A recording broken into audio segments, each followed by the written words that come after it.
Multitasking today, aren't we? Yeah, we're doing a little bit of everything. All right, we're good in the back. Coach, whenever you're ready, sir. All right, I think before we get going here, it wouldn't be right without congratulating Tim Walton on 900 wins. Pretty significant accomplishment.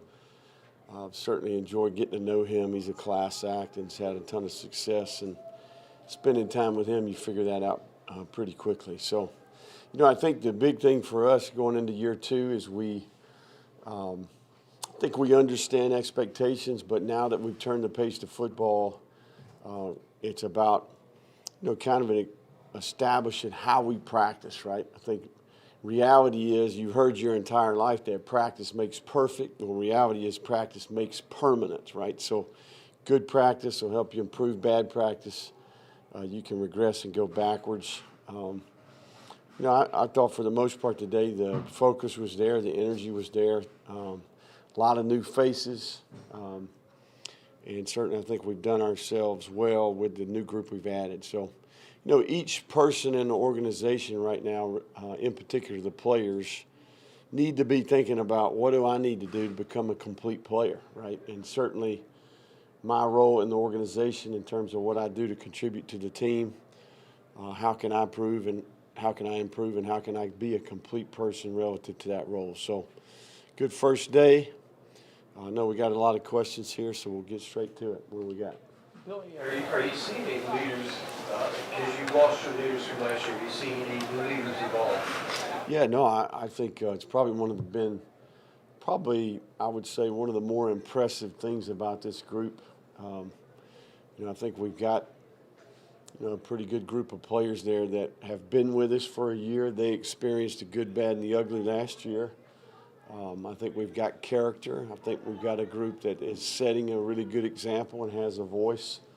We've done a little bit of extra from a leadership development standpoint in the first year. So, I feel really good about that part. I think the accountability, the detail has been much better through the first two phases. Any one or two guys that you see that really stand out? Yeah, no, I think on offense, Austin Barber, Kingsley Aguacan have been really good. I think the two backs, Montrell and Trevor. I think Ricky Pearsall on defense. I think Boone has been impressive. Wingo, AP, Jason's even growing in that role. He's more vocal. We've always got pretty good leadership from Crawshaw too. So I'm probably leaving a few out, but I do think we've done a lot relative to allowing the team to have input on who they think is doing a good job, right? And we've worked in different groups, team as a whole, by position, by class. We've done cross sections of groups, doing a lot of small group work there. I think that's going to pay off. Billy, what's the challenge of leaving three coaches 3 weeks before spring, and how are you going to fill those two final roles? Yeah, I don't know if it's 3 weeks before spring. Yeah, Seems like, yeah. Two. So, but yeah, I think it's unfortunate.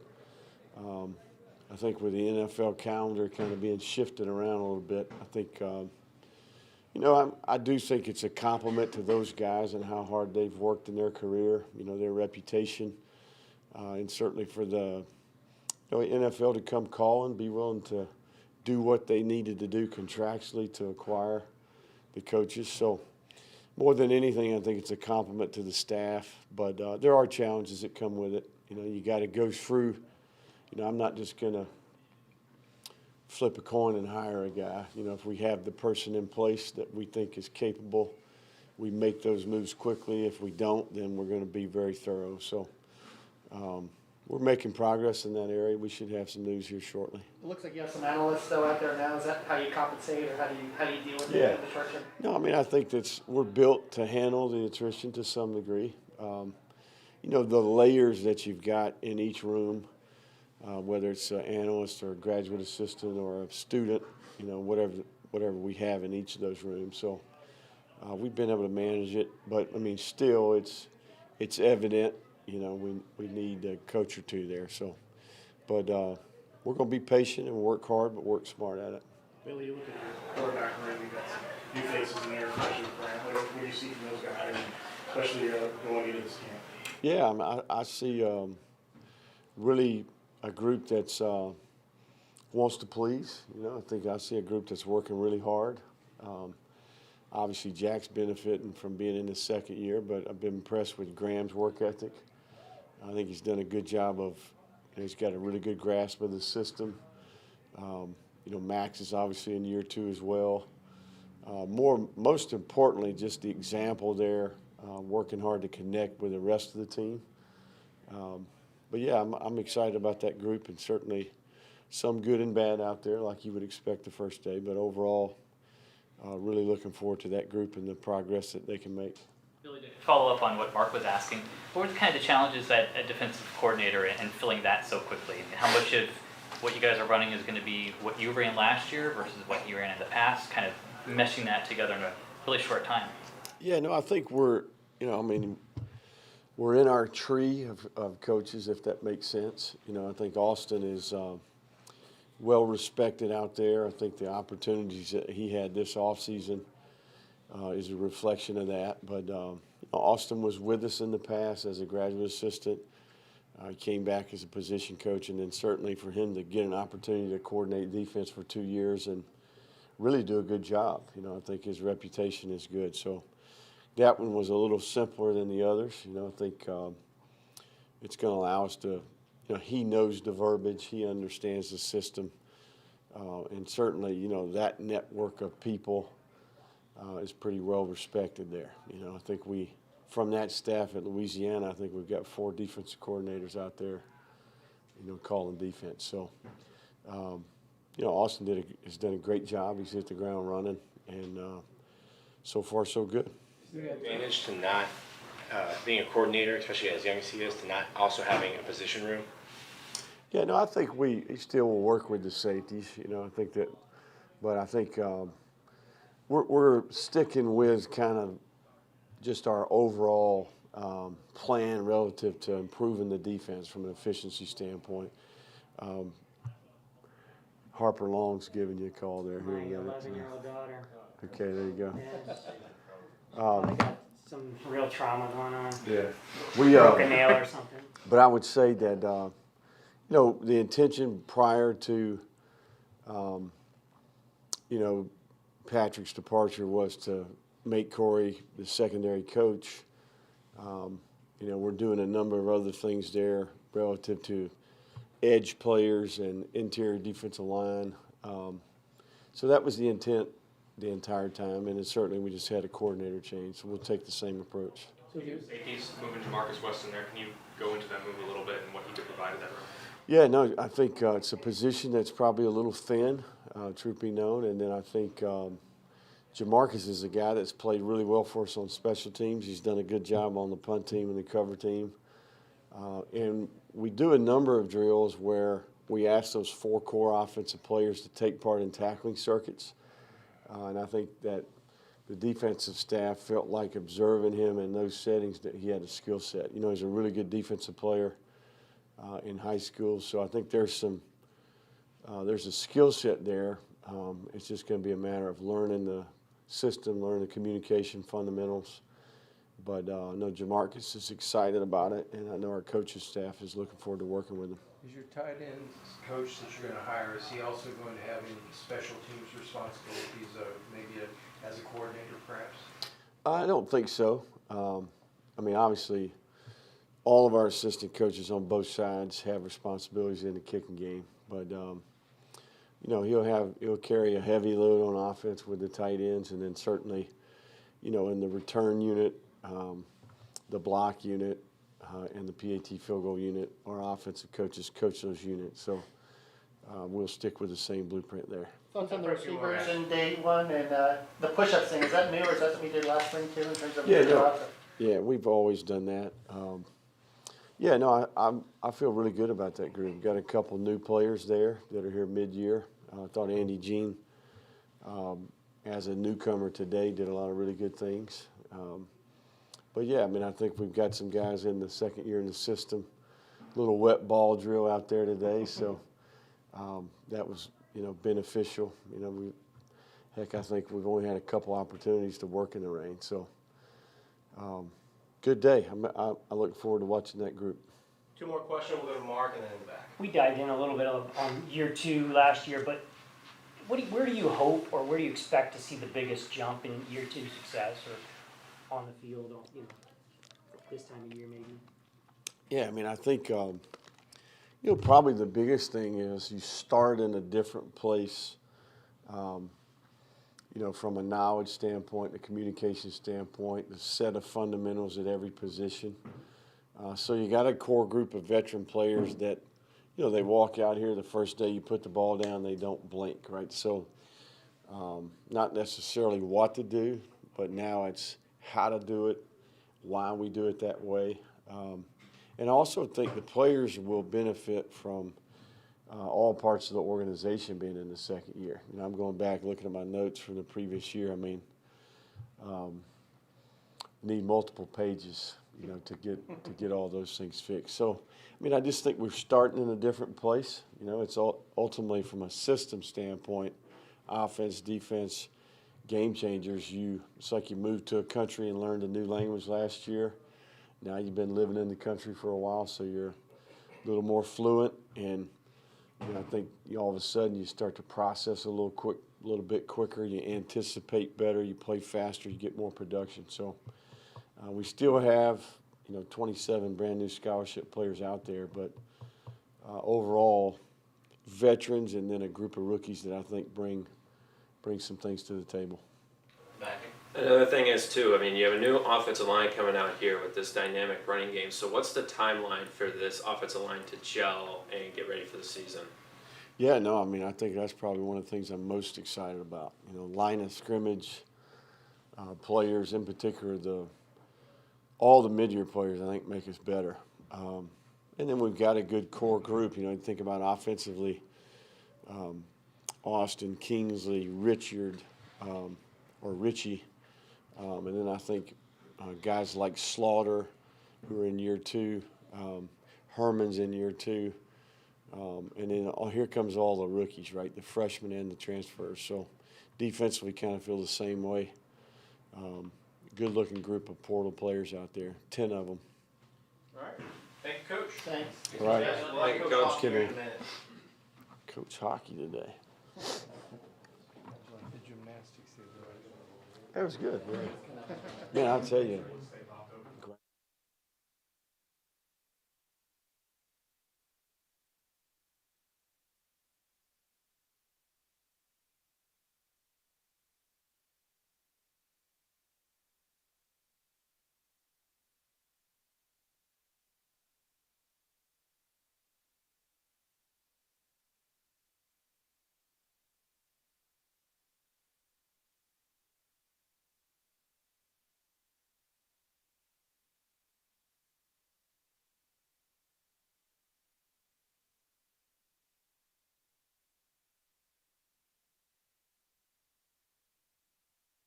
Notes are bleeding, but we're gonna empty the clip. Oh, the notes are wasted. Give me 1 second. All right. Toast. Oh gosh, I've just messed all y'all stuff up. What the? Keeping you on your toes.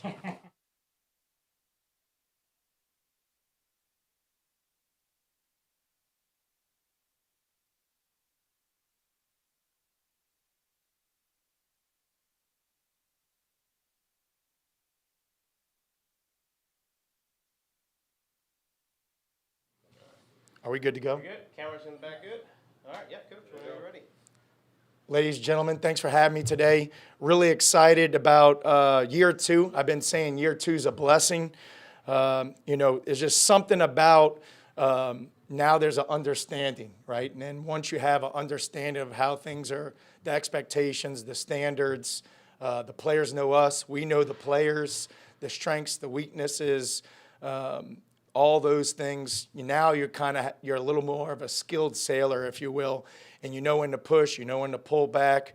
So I think there's just a lot more awareness from the player level to the coaching level, and I think that just helps organization-wide, and that's why year 2 has been such a blessing. There's one of my favorite quotes is, "He who cannot be a good follower cannot be a good leader." So I think last year a lot of guys were trying to follow, trying to do things the way we were asking them to do them, And now being in year 2, there's a little more understanding, a little more expertise. So now I think some of those guys, year 2 in Coach Napier's program, we have a better chance of leading the right way at the player level. You know, Coach Napier mentioned it just yesterday. He said, I see more detail, I see more discipline, and that comes with a better understanding of what the rules of engagement are. You know, I think about last year, and I try not to get consumed with the results because that honestly pisses me off. It's embarrassing. And I'm trying to get engaged and get consumed with the work. And that's what we've been doing the last 2 months with the lifting, with the running. I love the look in the guys' eyes right now. They're showing up, giving everything they got. There's a better understanding of what's expected in the weight room, what's expected in the runs. And because of that, I'm seeing a lot of positive things. Now it's spring ball. What an exciting time. Florida football, Florida weather. It did rain on us a little bit today, but that's for the flowers to come out. Excited about the competition all throughout the team, and I think that's going to make a big difference when it's all said and done. We put the ball down in the fall. Any of you guys have any questions? Who's fairly stood out that has really transformed his body since last year? Gosh, I hate naming names, but there's a lot of people who have worked really hard. If you do the bare minimum, you got to work really hard. But if I had to come up with one guy that, you know, is a tremendous example to his teammates, it'd be Shamar James. You know, he was just a pup last year. He learned from 2 great leaders, Ventrell Miller, Amari Burney. And now I think he's stepping into year 2. He has a better understanding of the off-season program, the end-season expectations, and he's got a chance to flash. Some of those promotional videos came out showing how good James was at. Can you give us some updates on some of his numbers and where he ranks in terms of some of those drills? Yeah, I know you guys like numbers. I think, so we had 6 guys clean 335 pounds. Austin Barber, Cam Carroll, Cam Jackson, Shamar James, Desmond Watson, Miguel Mitchell. That's pretty impressive to have that many. I mean, that's elite. That's elite, so. How much did you see the familiarity from last year kind of translate to this offseason of workouts? Yeah, that's kind of what I hit on in the opening statements. I think it's just something about having an understanding. It's almost like the unknown. It's like navigating in the dark a little bit. Now the lights are on. Okay, now we know each other. We know each other's strengths and weaknesses, and there's just a better relationship and just smoother ride. Is that what you also mentioned in your opening, the guys that are in year 2? You have 27 new faces here. Sure. Some of those guys like Shamar, guys that come back to Kingsley, are they leading those guys that haven't gone through it yet? Yeah, so I think from a leadership standpoint, the best thing you can give as far as leadership's concerned is your example. So I think if you want to talk about year 2 guys, I think of a guy like Trevor Etienne. I think of a guy like Shamar James. I think of a guy like Devin Moore. I think of a guy like Miguel Mitchell. Those 4 guys are as good of an example, like inside the building, outside the building. So when you have all these new guys come in, they're watching that example done at a high level, and it makes a lot of good. What I can appreciate about having so many new guys, a lot of times when you're new in a program, you're wide-eyed and you're trying to get your cues from how things are done within the walls. And now I think now that there's a better understanding, people aren't looking around. They can see that example, like I just mentioned with some of those guys. I'm curious about the endurance piece of your trade, because this team did have a lot of second half rallies last year, and how do you even build upon that in terms of how you guys last for 4 quarters? Yeah, that's a good question. I think it's a mindset. It's an attitude, belief. That's one of our core values. One of Coach Napier's core values is the 6-1, integrity, together, discipline, effort, tough, believe, believe, believe, right? If you don't believe, you don't have a chance. So it doesn't matter at any phase in the game, any point in the game, you have to have a high level of belief or you don't have a chance. And that's some of the things we've learned and some of the things that we've used to have success at some of the other places we've been. And it's going to be a huge building block here. We saw flashes of it last year, but quite frankly, that wasn't good enough. And we shouldn't even be in some of those instances this year. Can I ask you a couple questions about Desmond Watson? Just what have you made of his progress over the last year? And is there anything unique about developing a plan for a guy like that? Yeah, Desmond, this is what I say. Desmond is a large human. It's no secret. What's impressive about Desmond is how nimble and how quick he is for what size he is. it's obvious, and he'd be the first to tell you, he's got things that he needs to work on, and he's working on those things. And once he gets a hold on those things, he's got a chance to be really special. But, like all of us, we got things that we need to work on. Once he gets a hold of that, he's got a chance to be special. Was there a particular area that you felt like needed to improve specifically in the conditioning department from year 1 to year 2 that you observed and were like, okay, this is something I need to attack more in year 2?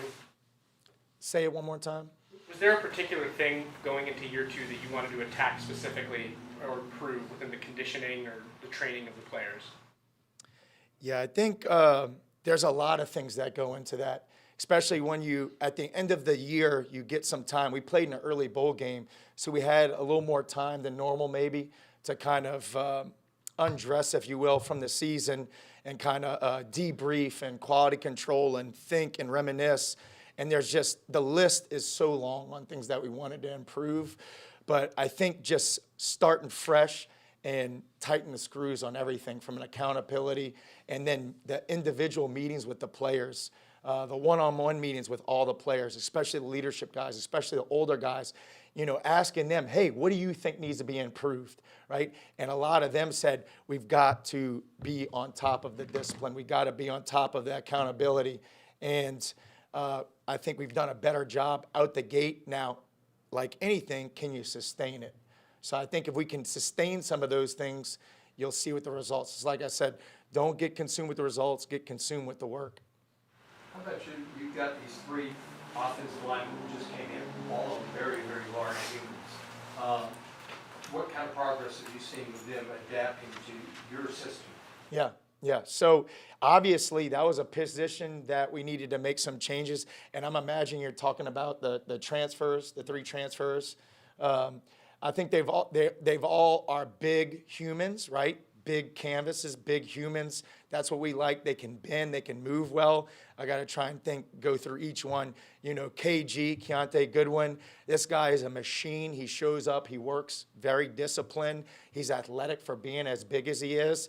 I still think he's got some ways to go, and he would even tell you that. But I'd be willing to put money on him at some point because he'll show up and he's coachable and he works his butt off. So I really appreciate about him. Micah Mazuka, he's a bare knuckle brawler. He's got something in his neck. He's tough. He's physical. Plays the game the right way. Got a little nasty to him.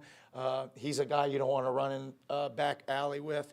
So I think he's going to play that physical type of game up front. Look, we want to be dominant in the trenches, and that's the type of game you got to play. And I think he's going to bring that to the table. And then big Damian George, it's crazy how big, strong, powerful he is.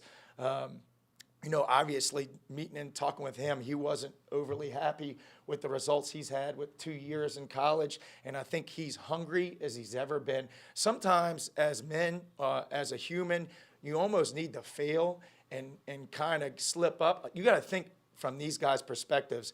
These are the top athletes in the country, right? Everyone is telling them how great they are, and then they get somewhere, and then they get hit with reality, right? And then they don't maybe get the results they want. That can be really humbling, but as y'all know, sometimes a humbling experience can be the best thing that happened to you. And I think each of those guys maybe experienced some of that, and I think that's going to hopefully pay off here with the Gators. I know you named some first-year guys from last year, but what did you see from Chris McClellan last year and this winter that kind of put him in a position to see the field in year 1? Yeah, Chris, he's a freak, right? Naturally gifted, naturally talented. And we've been telling those guys, hey, some of you guys had to play this year, but now you don't have to play. So you have to go earn it, right? So I think Seven will be the first to tell you he's trying to be a great example. He's trying to step into a leadership role. He's still got things to work on. He'd be the first to tell you that. But really excited about what Chris McClellan's going to do. His whole thing was first year, a lot of talent. Let's master in the intangibles. So I think he's been working on those intangibles, the sense of urgency, the detail, the discipline. He keeps doubling down on those things. He's got a chance to be dangerous. Guys, so we have players ready. Let's have a few extra minutes with Coach Napier so we can get the players in here, okay? Thank y'all so much for what y'all do.